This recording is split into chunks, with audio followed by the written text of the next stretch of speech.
Hola a todos y muy buenas noches. Bienvenidos a Money and Markets, un programa en el que vamos a intentar, poner un poco de luz y un poco de información independiente sobre lo que ocurre en los mercados monetarios, lo que ocurre con el mundo del dinero y su impacto en los mercados. Es muy importante, desde mi punto de vista, recordarle a los ciudadanos que cuando estamos hablando de mercado, estamos hablando literalmente de cantidad y coste de dinero. Y en el debate político, el debate económico, se intenta llevar todo el argumentario a cualquier otro entorno que no sea el de qué es lo que está pasando con la masa monetaria, qué es lo que está pasando con los agregados monetarios y qué está pasando con el coste del dinero. Hoy vamos a empezar este programa, esta andadura, con un tema que considero absolutamente clave.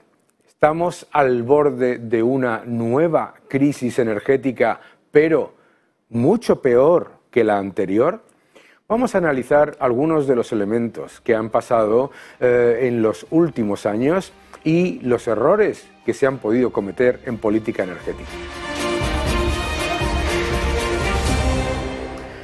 Verán, la política energética tiene que estar orientada a tres pilares fundamentales. Lo sabemos todos los ciudadanos. El primero, y por supuesto el más importante, es la seguridad de suministro. No existe política energética si entramos en cortes de suministro o en apagones o en racionamiento. También, por supuesto, la competitividad.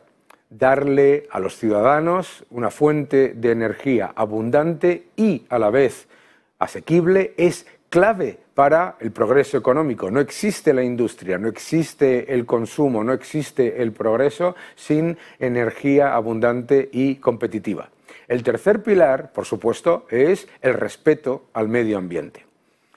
El gran problema de la Unión Europea en particular en los últimos años ha sido intentar diseñar una transición energética desde la burocracia política sin contar con los que realmente saben cómo llevar a cabo los cambios tecnológicos que se necesitan para mejorar en seguridad de suministro, competitividad y respeto al medio ambiente. La Unión Europea ha puesto en marcha un proceso de descarbonización y de transición energética que claramente está mostrando grandes debilidades y probablemente genere mayores problemas a medio y largo plazo.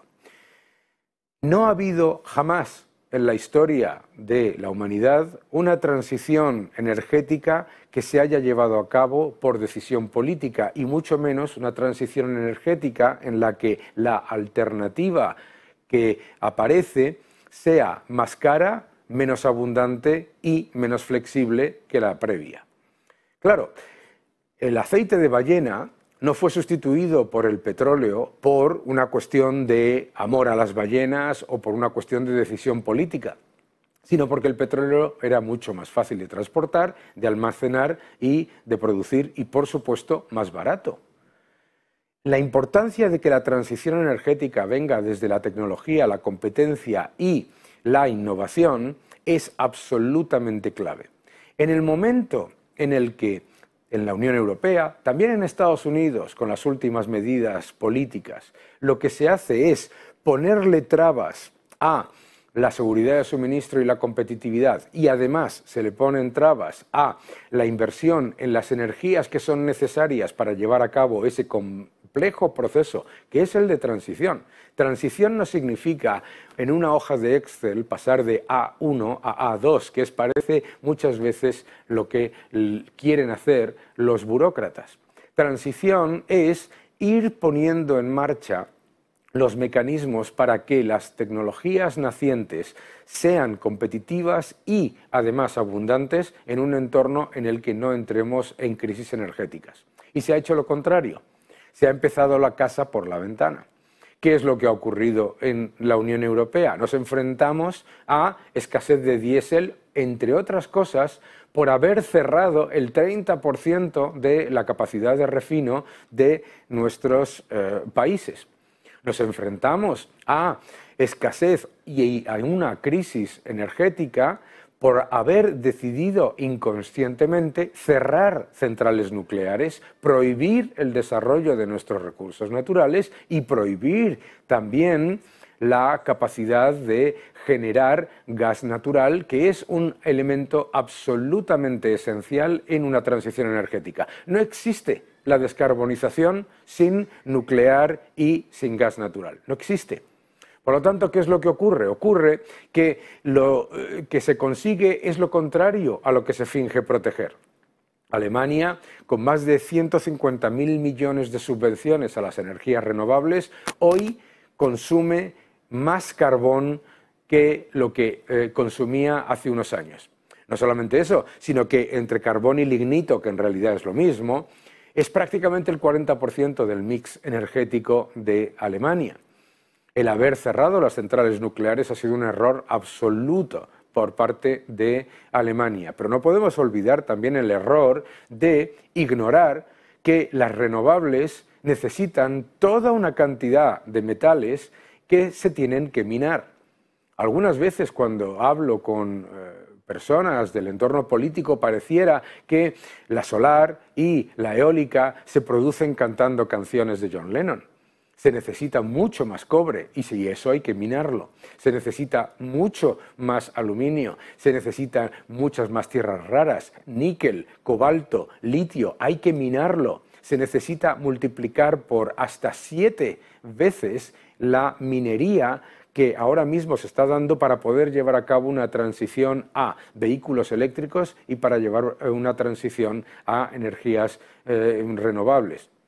Y tenemos que ser conscientes que incluso con los objetivos que ha introducido la Unión Europea, que son prácticamente imposibles de conseguir de una manera, como decía, de seguridad de suministro y competitiva, tenemos que entender que incluso después la economía mundial va a continuar necesitando energías fósiles, va a continuar necesitando petróleo, va a continuar necesitando gas natural y va a continuar necesitando carbón, aunque sea en menor medida. No podemos pensar de verdad que vamos a tener un entorno de seguridad de suministro y competitividad sin energías de respaldo. Y las energías de respaldo, ante una evidencia que es que las tecnologías renovables son volátiles e intermitentes, van a ser siempre aquellas que pueden funcionar un 100% o prácticamente un 100% del tiempo, energías de base. Estamos hablando de nuclear, estamos hablando de gas natural. Claro, cuando la Unión Europea y Estados Unidos ahora introduce restricciones, penalizaciones, limitaciones, prohibiciones al desarrollo de sus propios recursos naturales y al desarrollo de energías de base que permitan que la transición sea cómoda y que además se genere energía cuando la volatilidad y la interrumpibilidad de las energías renovables no funciona, entonces lo que tenemos es un grave problema porque ¿qué es lo que está ocurriendo? Fijaos, en muchas ocasiones se escucha que el objetivo es tener independencia energética, pero el concepto de independencia energética no existe, es falso. Todo el sistema energético global está interconectado.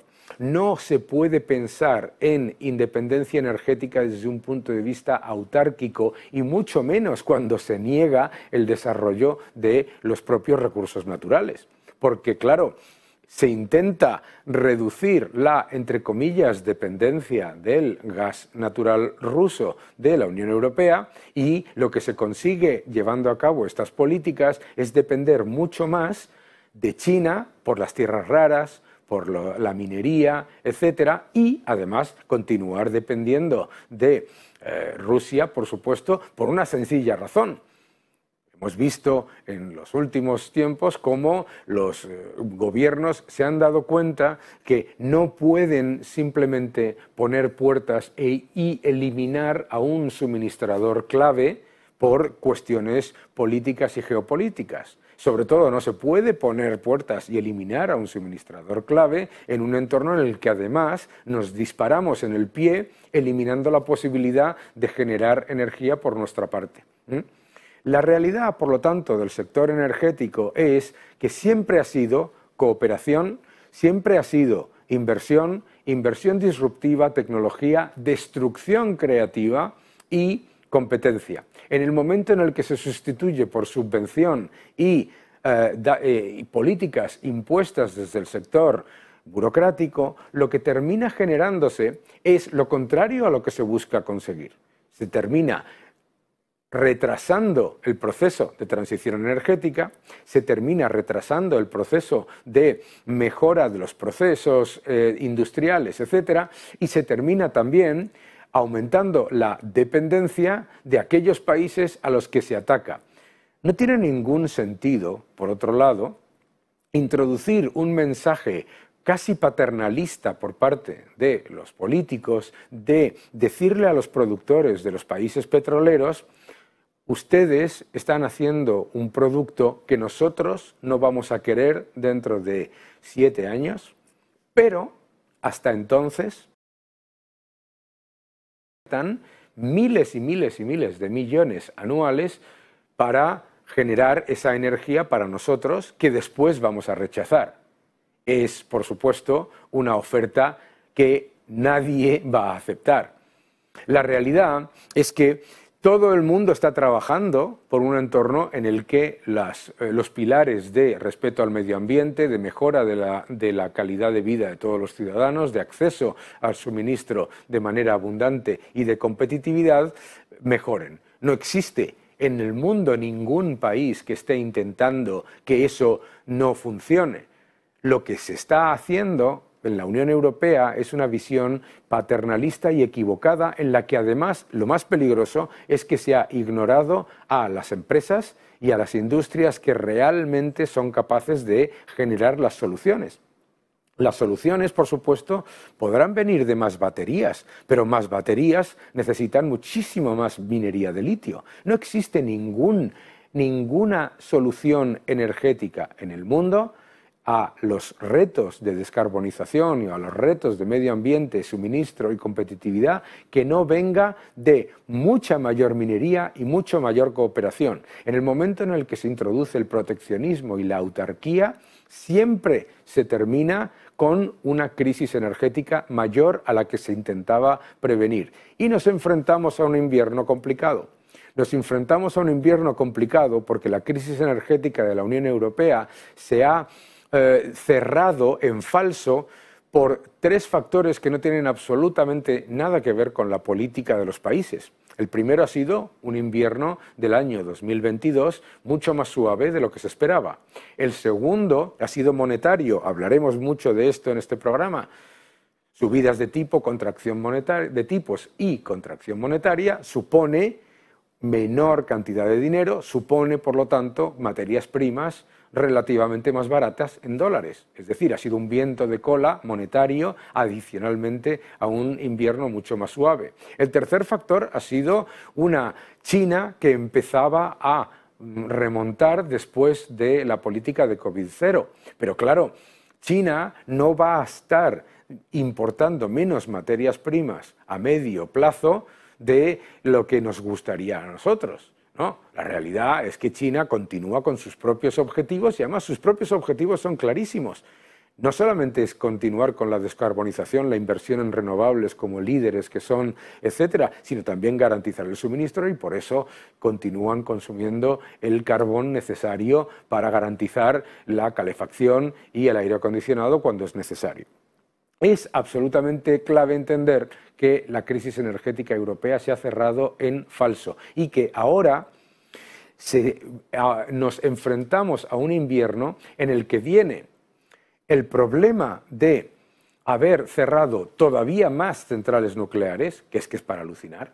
Segundo, el problema de no haber alcanzado acuerdos de medio y largo plazo con los productores de gas natural para mantener el suministro en un mercado como es el de gas natural licuado, que es un mercado extremadamente frágil y muy dependiente de la demanda china. Ojo, y además nos hemos olvidado de la importancia de minar aquellos metales y minerales que necesitamos para esos objetivos.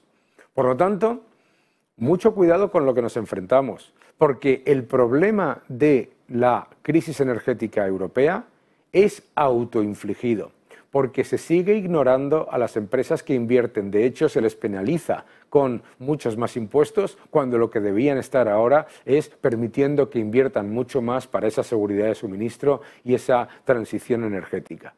Es un grave error y el objetivo, por supuesto, es mostrarlo, porque si no lo mostramos, después la única manera en la que la burocracia solventa el puzzle de los errores de planificación con la realidad de la economía es imponiendo la represión a los ciudadanos, es decir, imponiendo restricciones de consumo, imponiendo restricciones de suministro e imponiendo, por supuesto, muchos más costes en una energía, la de la Unión Europea, que está llena de